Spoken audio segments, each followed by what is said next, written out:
Maybe we can now have a really tiny short intervention from your side, because we've cut into Anirban's speaking time and we don't want to hold everybody beyond 8:30. So, sir, if you're there, very quickly, and then we'll hand over to Anirban.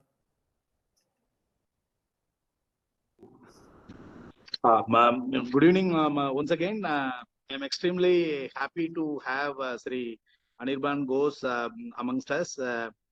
Thanks to IIFM Alumni Network for bringing him on board, and we are eagerly waiting to listen to him. And unfortunately, there were some network issues. Sir, just to tell you, we are also running a sustainability management program. It's a 2 years program. 3 batches have passed out so far. The 4th batch is going on, and 5th batch. In the current batch, 23-25, we have got nearly about 66 students who have enrolled, and 64 of them have already joined the course, and 2 are yet to join. So that way, this particular course is picking up at IIFM, and we look forward to have you have a meaningful engagement with you, help us in developing the course curriculum and all. We will send you the details. So whatever emerging areas are there, we want your input so that our students get benefit from your rich and vast experience. So with this, I leave it to you, and we want to listen from you. Thank you so much. Fantastic. Thank you so much, everyone. Anirban, over to you. The good news is that with the link crashing, it gave more people time to join. So we have 50 participants here, an equal number in YouTube now. So some silver lining. So Anirban, over to you. Very eager to listen to you. And we'll then come back with question answers. I'll pause here. Thank you, Swapan. Thank you very much for this opportunity to speak to alumni of IIFM. Thank you very much, Director Sir, for the very generous offer. I'd be very happy to help in any way I can to make your program a success.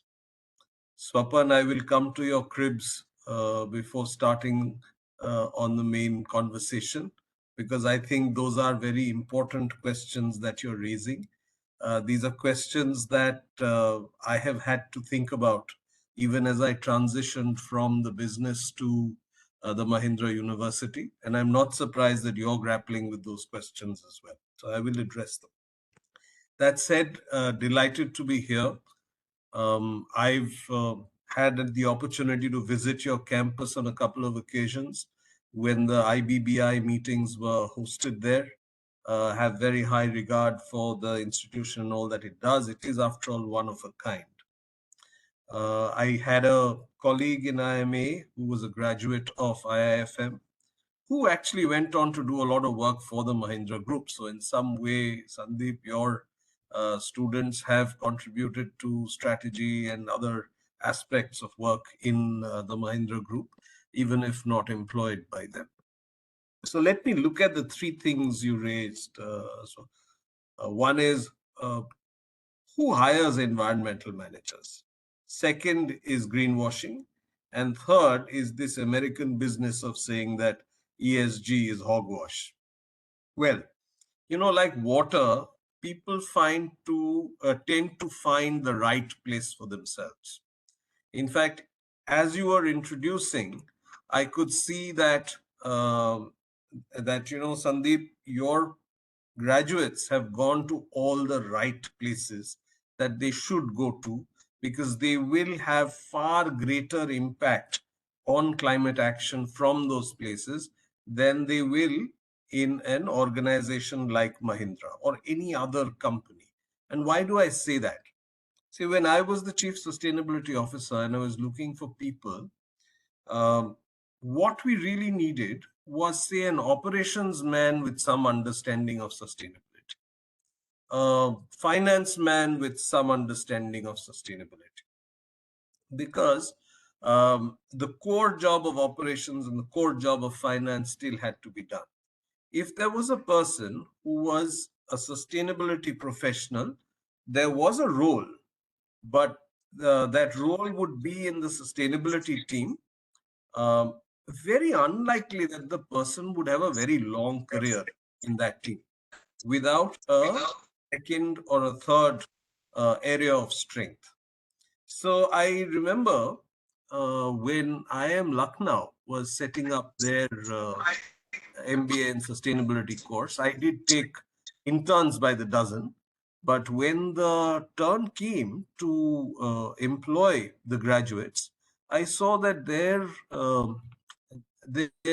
career potential in an organization like ours was somewhat limited. So Shauri, who was heading the program, also a colleague of mine from IMA, we actually brainstormed and came up with answers to the question of where should the students go, which mapped very closely to all the places that you mentioned, Sandeep, where your students are going today.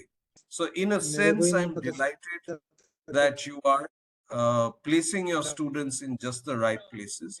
You will find a lot of organizations looking for sustainability professionals today. It's a good place to go for a little while and learn how business operates and then move on to make wider impact, because most of the work that sustainability professionals get to do today in large corporations is in the area of reporting and disclosures, which to me is not very good utilization of the talent of a sustainability professional. So that's where I see the space today. I hear a lot of my peers in business saying we need people in sustainability. And when I ask them, what are you going to make them do for you? Will you help them ensure that operations gets transformed, that supply chain gets transformed, that you're able to significantly reduce your emissions? Well, as of now, that's not what they have in the JD. So I don't know whether you like the answer or like the perspective, Sandeep, but this is how the ecosystem seems to be operating today. Let me go to the next one on greenwashing. My fear is greenwashing is only just starting. And it is only just starting because all of a sudden people have realized that they cannot not be engaged in ESG activities. And unfortunately, in business, everyone wants to be a leader even before they start. So that leads to a sort of situation where you have to take what you have and package it and make it appear much better than what it actually is. And therefore, my fear is that we are going to see a lot more of greenwashing in the future than we have seen so far. But then there are other very good developments happening.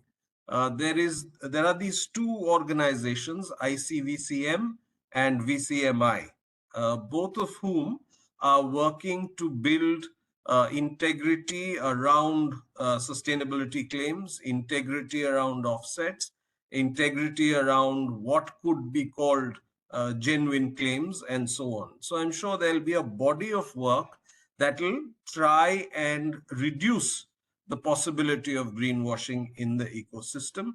But don't expect it to go away anytime soon. We will have to tread carefully, just as we have had to tread with marketing communications in many product categories, especially FMCG, where we were often told that, oh, this has no sugar, but we were never told that it has some other cancer causing substance that is adding sweetness to the product. So these kinds of risks will remain, and we will have to tread very carefully. The third you mentioned was how Republicans in America are looking at ESG and saying this is all hogwash. Well, interestingly, the first campaign that we did or joined was a campaign which simply said climate change is real. And it was a hashtag, and you just had to make the assertion that you believed that climate change is real. We've come a long way from there. The number of believers of climate change is way higher now than the number of disbelievers, though, as you know, there is always a constituency which makes a larger amount of noise. To my mind, the Republican position is a bit of a distraction because even in the US, there are enough people who understand the issue and are taking action on the issue. We all know that there was a time when US pulled out of the Paris Accord. The good news was even then, more than half the states came up with a campaign called "We Are Still In," And it is around that time that General Motors, despite all its Republican leanings, committed to become 100% renewable energy, and all that energy was going to come from renewable energy was going to come from Texas, another Republican state, whose governor would often talk about ESG being something is hogwash, shall we say. So I don't think we should let those distractions bother us too much. In fact, we've gone through the cycle which any new thing goes through. So at some time, and when I say sometime, my exposure is from around 2014 or so. There was a lot of conversation that, sustainability is not real, climate change is not happening, it doesn't exist. It was quite a loud conversation. Then it went on to, it exists, but I have nothing to do with it. And there were lots of people who would say, oh no, the government has to do this, or US has to do this, or the Western world would say, oh, developed countries have to do this, and so on. Then we entered a stage that it exists. I may have something to do with it, but the solutions lie with other people. In fact, those of you who have followed the negotiations at COP would have seen this play out year after year, and seeing how positions have gradually changed and how nations and organizations have gradually taken on the responsibility and have started saying that it exists, as in climate change exists. I have something to do with it, but I don't know what to do. That is the conversation that I find in many corporate rooms today. In fact, over the last week, I've had the opportunity to speak to industries like the infotech industry, who often ask the question, what are we supposed to do in the area of climate solutions, even if we did want to do something. So that's the stage at which most conversations are. I'm hoping that very soon most of us will transition to the next stage, which is climate change exists, I have something to do with it, and I know what to do. Fortunately for us, there's a lot of help from the NGOs, the non-profit world, the climate activists, and so on, trying to give us a sense of what needs to be done. But when you get into sustainability, there's a lot of noise, and a lot of noise starts because you put 100 things in front of the organizations to do, and most organizational leaders can't deal with 100 things at the same time. So it's important to cut through the noise and understand what are the problems we are really trying to solve. At one level, sustainability is an old thing. There are organizations that have been around for 100 years, 150 years, and so on. These organizations have, in the course of their life, done what they thought was required to be sustainable.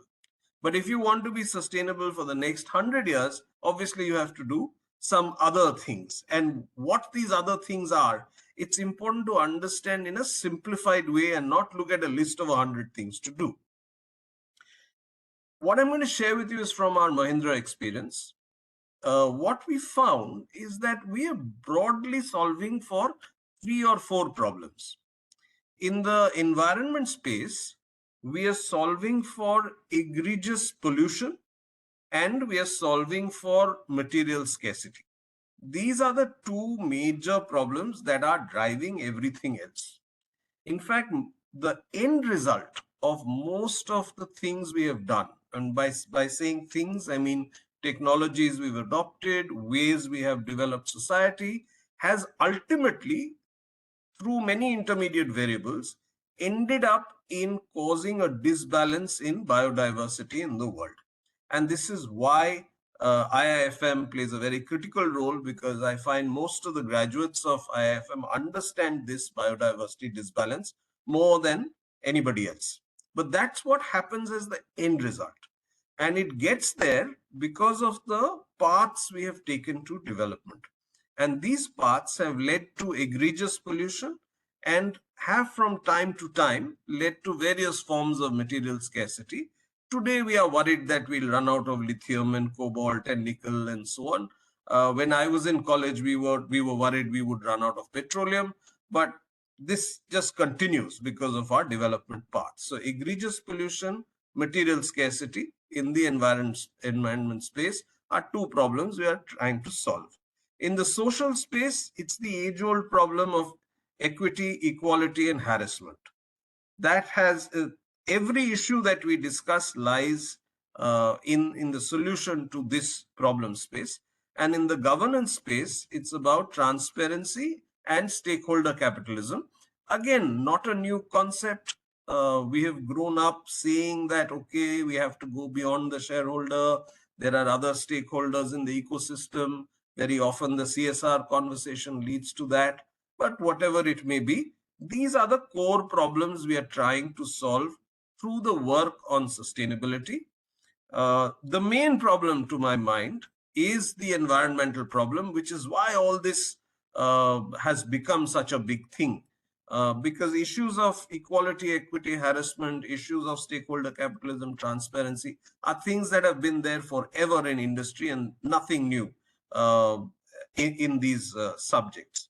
So even as we are trying to solve it, the dominant conversations are sustainability is expensive, not my job, and so on. So what has been the experience in the Mahindra Group?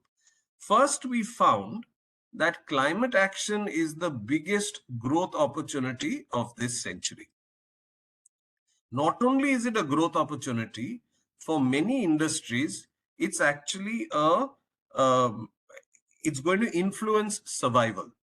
And why do I say that? Well, very simply, if our automotive industry does not make the transition to clean mobility, in 10 to 15 years' time, our business will not exist. It is not the only business in this situation, because the effort to solve for the climate problem is leading to a lot of technology transitions in many industries. We are now in the process of observing and experiencing the transition of the manufacturing process of many metals, industries which we call hard to abate. That in turn will lead to a huge churn in the equipment used, the fuel used, and so on. 74% of the emissions of the world are because of the way we generate and use energy. So most of the upheavals are obviously going to happen in that space. And our experience shows that if you are able to address this technology transition, you simultaneously ensure that the business does well in the future, it becomes more resilient, and becomes a part of the climate solution and is not a part of the climate problem. So in the group, we've got the transition to electric vehicles. We've got the transition to green buildings. We had a small investment in a waste to energy plant, which we've now sold because we found we don't handle this business very well. And so there are many. We've invested in renewable energy, as you know. And so there are many business opportunities in the effort to provide a solution for the climate problem. So this is the reason why we find that that climate action is the biggest opportunity of this century.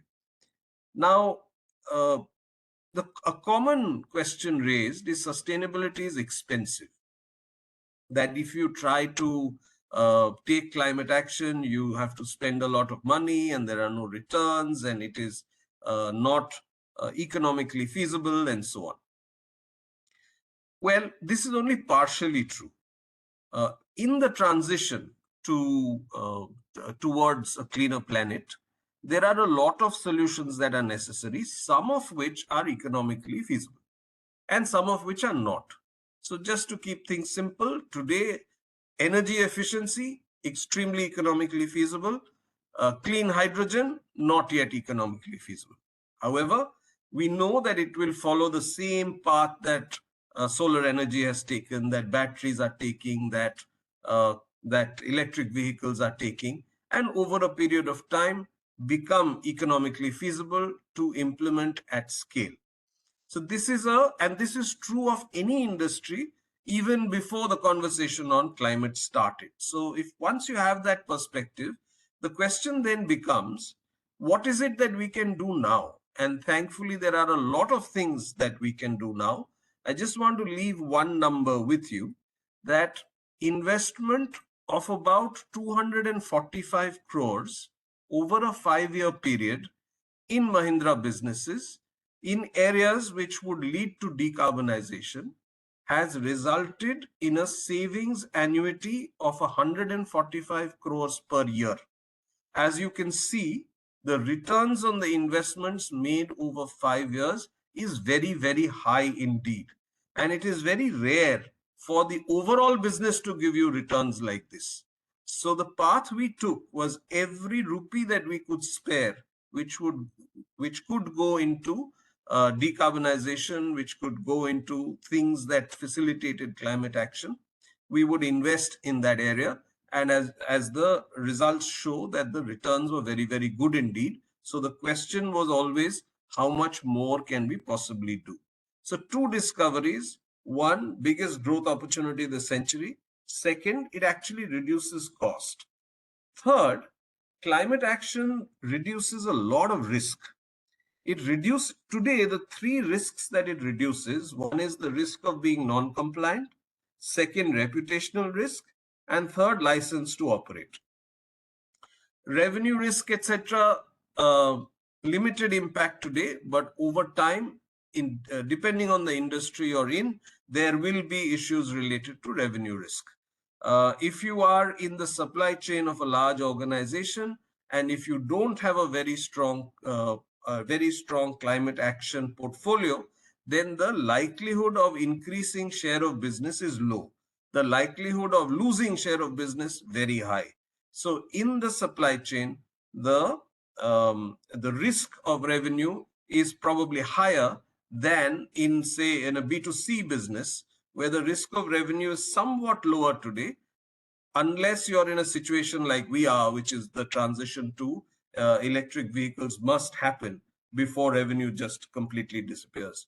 But why is why the risk of non-compliance keeps going down if you work seriously in the climate field?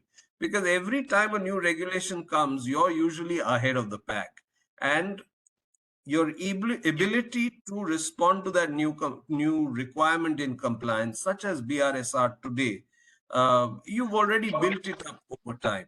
So the risk of being non-compliant in any area is low. The second area in which the risks are very low is reputational risks. As you know, if you are very good on climate action today, you end up higher up in the ratings, you get rated better by financial organizations, and as a result of which you can access more money, and that I will come to later. But let me deal with the third one, which is license to operate. There have been a number of occasions where, because of the actions the organization has taken in the space of climate and in facilitating communities near the areas where we've operated, whenever any issue has happened, the local community has often helped us tide over the difficulties that we have faced. It's happened rarely, but whenever it has happened, it is a goodwill that we have been able to dip into. So here is another area of risk that strong climate action, being a responsible corporate, has helped us overcome. Let me then come to how climate action has helped us access money. Till recently, it would do nothing. Lenders wouldn't really care. They would talk about it, but they wouldn't give you any benefit for taking strong climate action. But today, as some of you may know, there is something called sustainability-linked bonds. And these sustainability-linked bonds give you a reduction in interest rate if you achieve some ESG goals. This, I think, is a very good step forward, because it will facilitate climate action in many, many organizations. We've often complained that money from the GCF has not flown and there is no money coming. The commitments of $100 billion per year are not happening. Well, the good news is some money has now come into the country and is actually searching for places for investment, especially in the MSME sector. But a lot of investors are actually looking for clean technologies to invest in.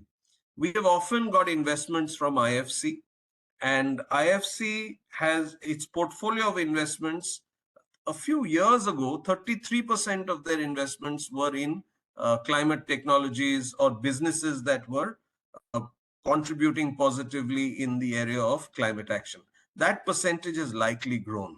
In recent times, a $250 million investment in our electric vehicle business has resulted in a $9 billion valuation. Valuation which is disproportionately high compared to the rest of to the mother business. But then, as you know, these things have happened to Tesla and more than Tesla, the other companies who still don't have a car on the road but have very high valuation. So strong climate action. In fact, when BII came to invest, their biggest questionnaire was in the space of sustainability. And having a good record in sustainability ensured that the investment went through. So today it is possible because of climate action to access funds and investments. We've also seen that because of the work we've done, a lot of the people who interview with us inquire whether they can join one of our climate friendly businesses, as in solar energy, electric vehicles, the work we do in circular economy, if they could join in places like that. And we've seen far higher engagement amongst employees from the time sustainability became a big thing within the group. The scores in employee satisfaction have gone up. The engagement scores with the organization have gone up. And so it's given us a sense that while climate action not only helps attract talent, it also helps in higher levels of engagement within the organizations. Some examples of progress, apart from all the commitments we've made, one of our factories became doubled energy efficiency or energy productivity in 4 years' time. The path that was given to us was 25 years, but we discovered that through appropriate use of technology, it was possible to achieve it much faster. The parent business is more than halfway there, even though there is another 15, 16 years left in the runway to doubling energy efficiency. Again, adoption of energy efficiency, renewable energy, biodiversity, zero waste to landfill, water positivity, etc., has resulted in our Igatpuri plant being the first certified carbon neutral plant of the country. These are all, today, these are examples that things can be done. It is extremely necessary to scale these actions so that tomorrow you will hear of many plants in the country who are carbon neutral, many businesses who are carbon neutral. We have a commitment to being carbon neutral by 2040. We made this commit. This is, however, on scope 1 and scope 2, which is what most of the commitments are for, because the challenge of scope 3 is a very big one. We will discuss it as the conversation goes along and if you have questions on it. So, I mean, having water positive locations, doubling energy productivity, our renewable energy proportion is about 50% today. And the only reason why we are not 100% renewable energy powered organization is because of the policies of the country. Every time, and if you all are familiar with the landscape, you would have seen that there was a time when the policies were very good in Karnataka. Organizations in Karnataka started adopting renewable energy. Then the policies became very good in Maharashtra. Organizations in Maharashtra started adopting renewable energy. Most of our factories are in Maharashtra. Today, we are more than 50% renewable energy powered. So these are some of the advantages we've seen of strong climate action. And we realize the question to ask is, how do you leverage climate action to do better business? And every time you answer that question, you do very well for the planet and for the business at the same time. Let me stop here. This is a summary of the Mahindra story, a summary that gives us a lot of lessons, a summary that shows us where climate action can possibly take an organization, and if you were to put it all together, where it can take a nation. We are at about 20 minutes past 8 now. I don't know how long the disruption was, but open to question answers. Thank you very much, Anirban. Very informative, and I think you've covered a wide spectrum of interconnected yet slightly also broad issues, which are, I think, of a great interest. I can already vouch because a lot of these issues that you spoke about in terms of sustainable action, sustainable investment, its drivers, the fact that there will always be some dark horses, but we need to keep focusing on pushing the overall bandwagon forward is something that we discuss a lot in our group. And as expected, we have a number of questions. Some are specific to the Mahindra group, but some are also generally about the issue at hand, which is such a critical issue. So I'm going to start by inviting Ram Prasad, who will ask a very specific question about Mahindra Group, and it's more to do about how your actions are related to Scope 3. But I'll let him ask the question, and then we'll go to something very broad about India exports and climate. So Ram, if you can hear us, if you can unmute and ask a question, and if you can, everybody who's asking their questions, please also introduce yourselves. Ram. Yeah, is my voice audible, Shovan? Absolutely, yes, we can hear you. Yeah. Hi, I'm Ram Prasad. I lead ESG at Licious, a D2C startup for meat and seafood. You don't have to introduce Licious. Yeah. So, I mean, currently, I'm just... Are you a customer? Yes. It is an organization that has actually got my wife to buy online. She refused to buy anything online, but Licious made it happen. Okay. Fantastic. Ram, please go ahead. Yeah, Anirban, like my question is specific to country level, like as a conglomerate, how Mahindra is trying to demystify the question of Scope 3 emissions, because you have a large supply chain which is dependent for various operations or sectors and all. So how are we able to demystify this Scope 3 challenge, where data or on other aspects is a big challenge? So I just want to understand, like you have target for science-based target initiative as well for 2030. So I could see most of the part on Scope 1 and Scope 2, but I want to understand on Scope 3 as well. So Ram, demystifying Scope 3 is work in progress. But the best thing about Scope 3 is when it comes to businesses, somebody's Scope 1 and Scope 2 is somebody else's Scope 3. So that is a very tractable part of the solution. So if you get everybody to become net zero on Scope 1 and Scope 2, you will address a large part of Scope 3. However, the moment products come into our hands, as in customers' hands, then it goes out of the realm of this Scope 1, Scope 2 of each business. For example, when you and I use a vehicle, then the emissions caused by the use of fuel is something that has to, only way it will get tackled is through technology change. And that's why the transition from fossil fuel powered vehicles to electric, hydrogen, whichever kind of clean fuel that becomes the dominant thing, is going to play a big role. Let me just share the spectrum with you. About 5% of our emissions happen within the factory.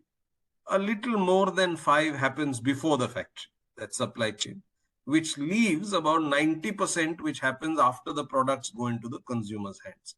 And this is why the technology transition is so very, very critical. It is the same for the construction industry, where most of the emissions happen when we start living in the house and start using products. So there are some technologies which will help us solve it, but there is lots more to do, which is why actually there is a conversation on net zero and not absolute zero. Absolute zero today is unthinkable. So the effort is to try and go to net zero.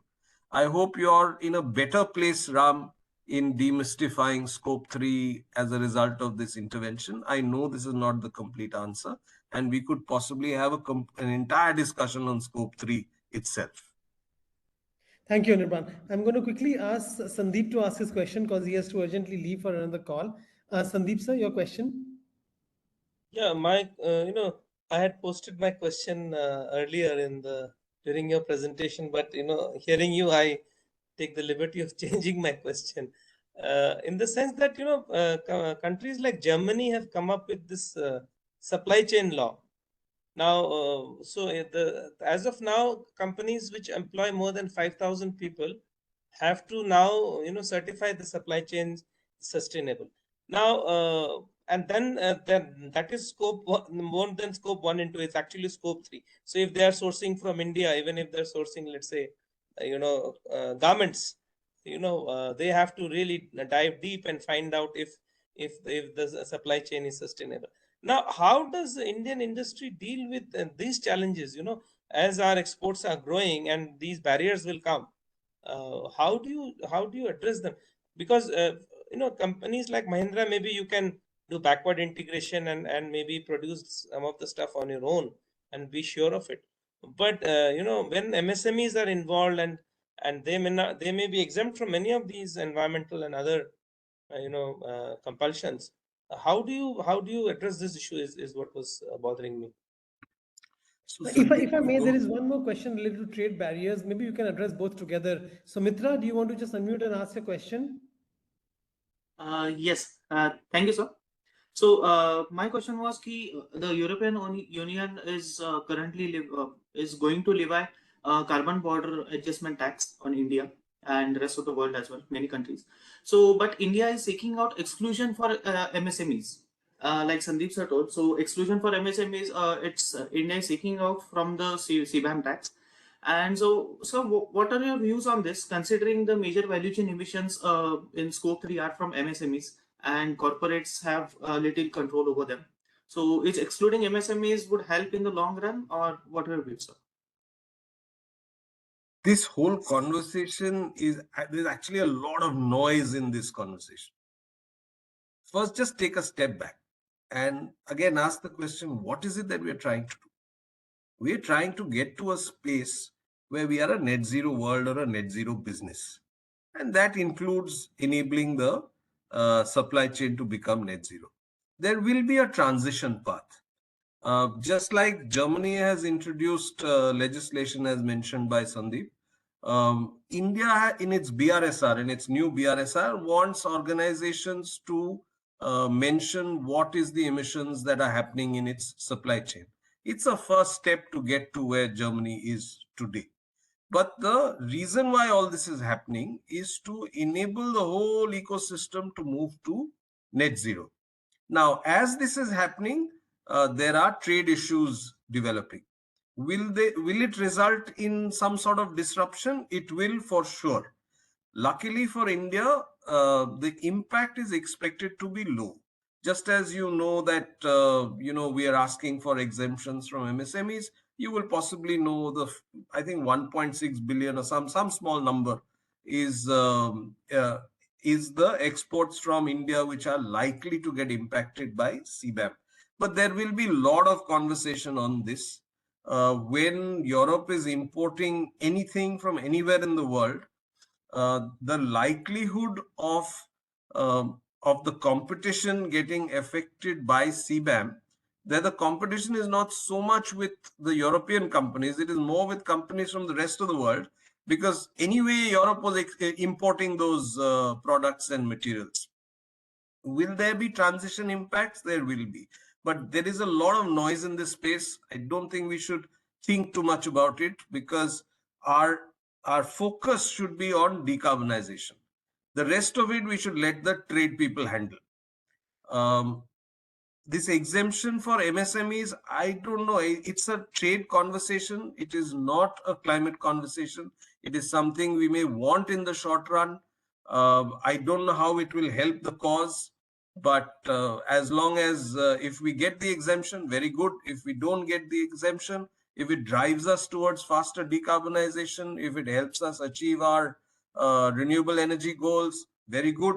Because what would MSMEs typically have to do? I mean, they would basically need to move to clean energy and adopt energy efficiency at scale. If you ask me, if an organization is not doing as much as is possible, in energy efficiency and adopting renewable energy, it's actually burning money and it is losing money from its bottom line. So that is the perspective that I have. I know that there will be issues in trade in the short run, but there's a lot of noise. Yeah, there's a lot of noise over there, and the focus should not shift from decarbonization. That's the end goal. There's a very different question that's just popped up, and so I'm going to ask Khushi to unmute and ask a question, a very personal question about people, not about the big climate agenda. Khushi? Hello, Namaskar, sir. My question is that these days the sustainability professionals, a lot of people who are actually in the space, they suffer from the guilt of greenwashing. So how to protect oneself from it in future when we become sustainability professionals? Did you say greenwashing or some other washing?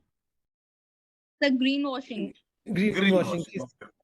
I thought there was She's a saying new the guilt kind of of greenwashing. washing. Okay. So, when does greenwashing really happen? Greenwashing happens when you try to say that you are doing more than what you are actually doing. There is actually no need to do that. Today, there is no external pressure on you to make a claim which is not something that you can support through action.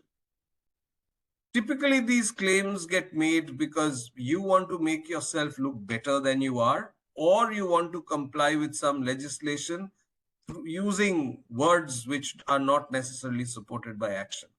When, as you said, when you become a sustainability professional, if you focus on the actual work that is done and then report it transparently and properly, you will not face issues of greenwashing. But you only get there when you try to do something which is not necessarily kosher. Like, for example, there is ride-hailing company in the US which claims that it is a net zero company. They don't have a hope in hell of being net zero. And I have no idea what their maths are to say that the emissions that they are causing, which is increasing because they are growing as a business, and all the vehicles anyway that they have in their fleet cause emissions. What is it that they can possibly do to become net zero? Something that's beyond me. But then early days, people say a lot of things which are not necessarily kosher. This is why VCMI, ICVCM are coming together to create claims codes.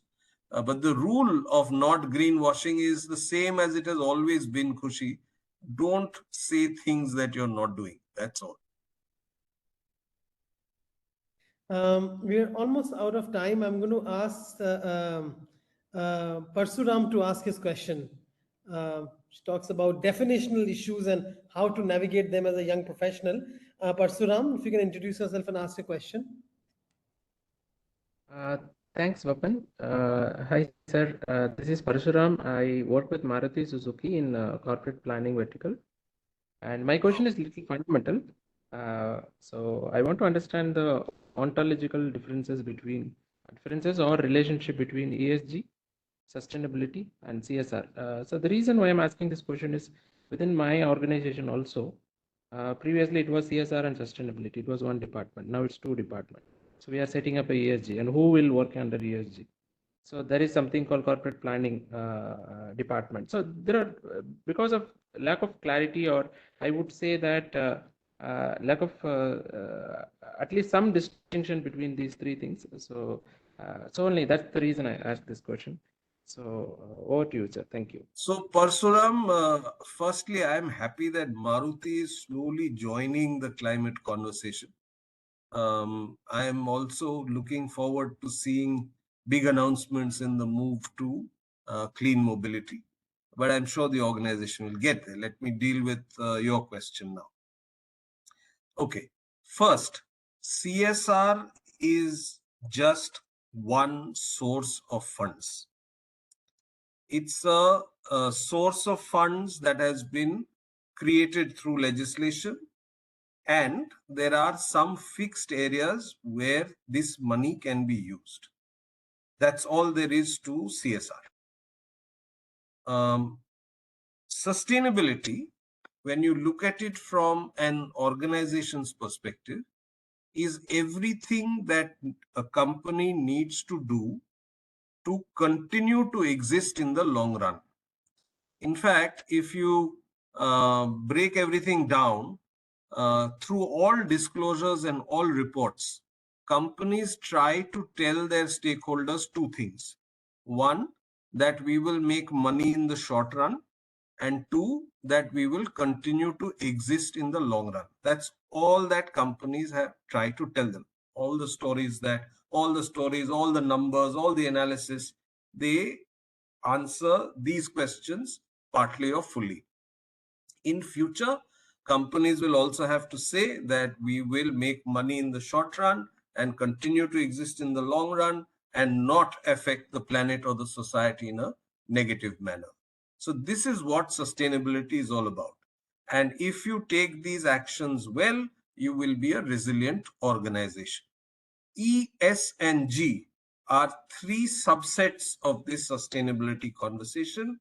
If you ask me, there should be another thing added on, which will ensure that the company's products and services will be climate friendly in the future. And that is not necessarily covered by E, S, and G.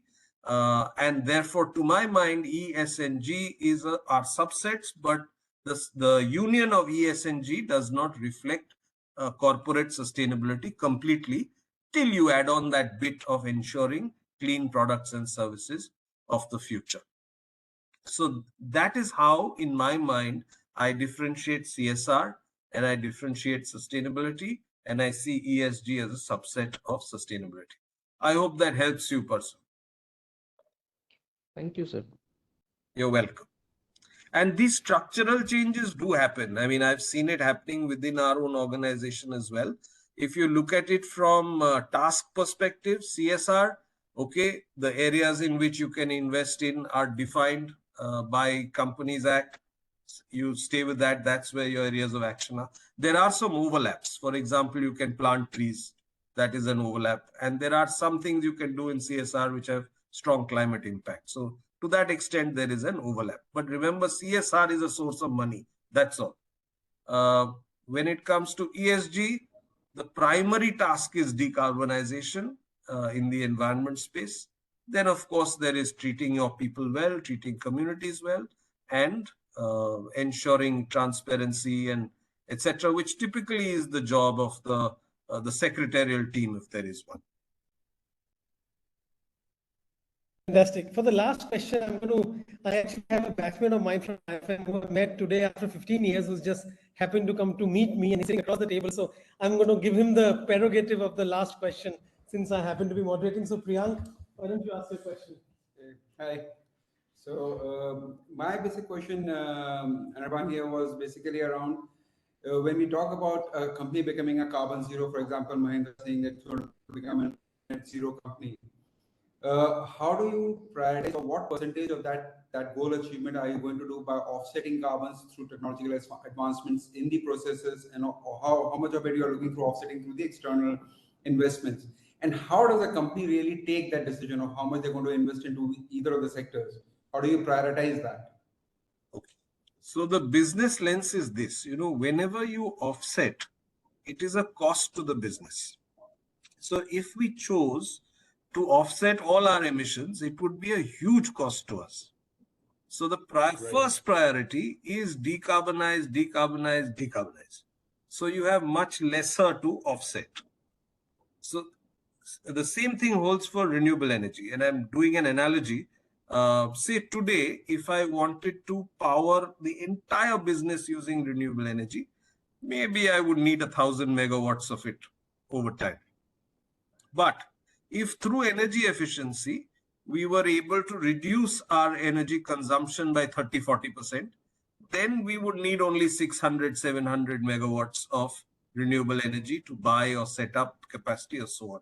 Same thing holds for offsets. How much money I will spend on offsets depends only partly on affordability, The other bit is, of course, how do I ensure that what I have to offset is as low as possible, given the technology options and business options that are available to me today. This is the way we look at the two of them. And any business that tries to offset its way out of issues is actually going to put its core business at risk because of the amount of money that they're going to put into offsets. The only exception are organizations who have very high free cash flow and very low emissions. So you will possibly say some IT businesses and some other businesses whose carbon footprint is lower, but whose free cash flow is much higher. They are the only ones who can even think of offsetting their way out of trouble. I hope that helps in some way and doesn't raise even more complicated questions for you. It does, but I think that's for a separate discussion. Thank you so much. All right, so we are beyond time. We have 10 minutes extra. I think we can close here. Anirban, thank you very much for a very illuminating talk. And I think thank you so much for responding to a lot of these questions candidly. As mentioned, we will reach out to you, especially like the director said, we are trying to orient our courses, Anirban, now to meet market demands and trying to evolve new sub courses. So it'll be great if in that process we can benefit from your feedback, guidance as we evolve these curricula. And yes, of course, our ever-standing demand is that help more of our students get placed across the industry. You have influence and connection not only in Mahindra but across the spectrum of Indian corporates. So we will lean on you for that as well. Any final words that you'd like to share with us, Anirban? Otherwise, I'd like to very, very deeply thank you and express gratitude on behalf of IIFM and the Alumni Association, and then we'll close. Over to you for any last words. Well, all I can say is that each of us will have opportunities to make a positive impact in this journey towards a net zero world. Many of us will have to be creative in finding out opportunities. I just hope that given the fantastic background that you've received in your education from IIFM, you will be able to find those paths for yourself and make a positive contribution, because every bit will help.